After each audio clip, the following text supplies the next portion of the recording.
এই বোনটা কি বলে শুনুন, ভালো লাগবে। কথাগুলো শুনে যান খালি একটু, বোনটা কি বলে। বিবাহিত আপুদের উদ্দেশ্যে বলছি, স্বামীর সাথে যে তিনটি কাজ করলে আপনি আপনার জীবন থেকে সুখ শান্তি সবকিছু হারিয়ে ফেলবেন। স্বামী সবসময় সম্মানের জিনিস, স্বামী সবসময় সর্বদা সম্মানের শীর্ষস্থানীয় একজন মানুষ। কারণ আল্লাহ বলছেন, কখনো যদি নবীর পরে কাউকে সেজদা করার অনুমতি দেওয়া হতো, তাহলে প্রত্যেক নারীদেরকে বলা হতো তারা যেন তার স্বামীকে সেজদা করে।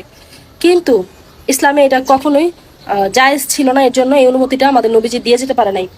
তবে স্বামীদেরকে সম্মান দেখানোর আরো অনেক অনেক অনেক মাধ্যম আছে।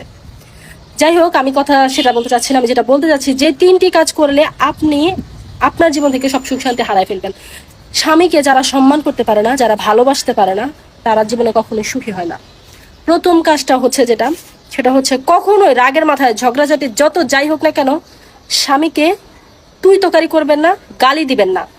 মনে রাখবেন, যত যাই হোক স্বামী সবসময় সম্মানের জিনিস। আপনার ঝগড়াঝাটি যাই হোক না কেন, যত অশান্তি হোক না কেন, আপনি কখনোই তাকে তুই বলে সম্বোধন করবেন না। এতে করে আপনার স্বামী মনের মধ্যে যে কষ্টটা পায়, সেই কষ্ট আসলে স্বামীদের, ছেলেদের কষ্টটা খুব সহজে একটা নারী বুঝে না। তবে ছেলেদেরকে অসম্মান করা, এটার চাইতে বড় কষ্ট ছেলেদের মনে আর কোনো কিছু হতে পারে না। কারণ তারা সবসময় তার প্রিয় জীবনসঙ্গীর কাছ থেকে সম্মানটা আশা করে। যদিও অনেক কিছুই হয়ে যায়, একটা স্বামী স্ত্রী যখন ঝগড়া হয় তখন অনেক কথা কাটাকাটি হয়, অনেক কিছু হয়, কিন্তু কখন আপনি তুই তোকারি করে তাকে সম্বোধন করবেন না, তাকে ছোট করে কথা বলবেন না। এতে করে আপনার স্বামী আস্তে আস্তে আপনাকে মন থেকে মুছে ফেলবে। সে মন থেকে একেবারে, আসলে ভালোবাসা কিন্তু কয়েক পদের হয়, একটা দেখানো, একটা মন থেকে, একটা আলগা পিরিত।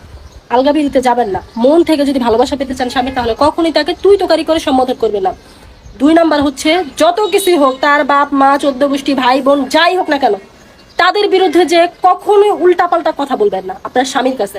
কারণ যত যাই হোক না কেন, অনেক ভুল থাকতে পারে, অনেক সংসার অনেক ভুল থাকতে পারে, আপনারও ভুল থাকে। আপনি যে একেবারে নিষ্পাপ এরকমটা না, আপনারও অনেক ভুল থাকতে পারে, কিন্তু কখনোই তারও অনেক ভুল। আপনার শ্বশুর শাশুড়ি, আপনার ননদ দেবর যারা আছে, তার বাপ মা ভাই বোন 14 গোষ্ঠী অনেক ভুল থাকতে পারে, কিন্তু কখনোই তাদেরকে নিয়ে উল্টাপাল্টা গালিগালাজ করে আপনার স্বামীর কাছে অভিযোগ করবেন না।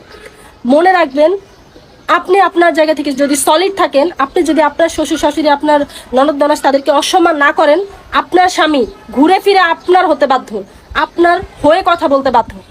এটা আমি মানি, 100% মানি। আপনি আপনার জায়গা থেকে তাদেরকে যথেষ্ট সম্মান করবেন। একদিন না একদিন আপনার সাথে করা ব্যবহারগুলো কোন না কোনো একদিন আপনার স্বামী প্রকাশ্যে দেখবে বা জানবে।